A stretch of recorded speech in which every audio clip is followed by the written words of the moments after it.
This segment is brought to you by Kansas Wheat.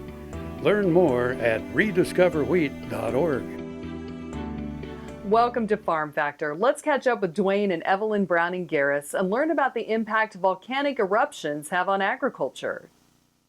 Duane Toews joining you once again with AGam in Kansas while at the Kansas Soybean Expo.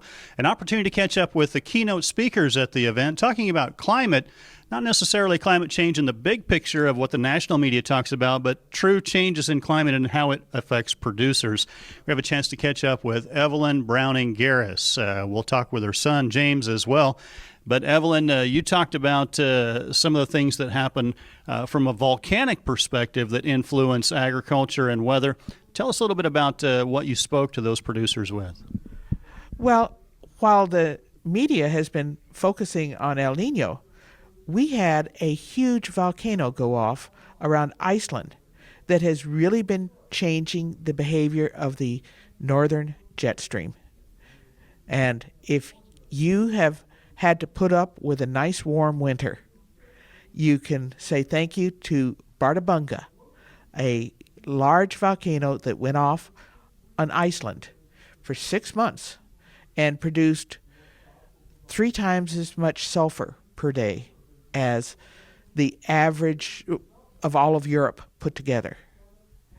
That has an impact. You talked about in the presentation about those particles in the air making rain droplets that aren't like a typical storm rain that we see here in the Central Plains.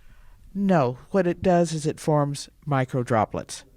Instead of having your normal fat rain droplets that will fall out fairly quickly, what this does is it puts particles in the air, moisture collects around it, and you can have enormously thick clouds. For example, in 1991, when Pinatubo went off in the Philippines, it formed clouds 10 miles thick. It was so thick that when the globe didn't get enough sunlight, and it cooled the globe 1/2 of 1 degree, which doesn't sound like much, but if you cool the globe 1 degree, it cools, and it drives the freeze zone down 300 miles. And that rain finally precipitates out. It's super heavy. You may remember that the volcano went off in 1991, Midwest, had some exciting rainfall in 1993, and there was a lot of flooding in the Midwest. And we are currently seeing quite a bit of flooding.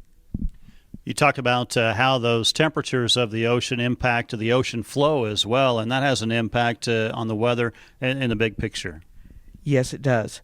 What has happened is those thick clouds have blocked incoming sunlight in the North Atlantic. It's changed air pressure, which has changed the strength of the jet stream. And the jet stream is so strong across the Midwest, eastern U.S., and western Europe that the cold Arctic air hasn't been able to penetrate very far into North America. And also, as the Gulf Stream has been flowing off our east coast, it's been blocked by that cold water.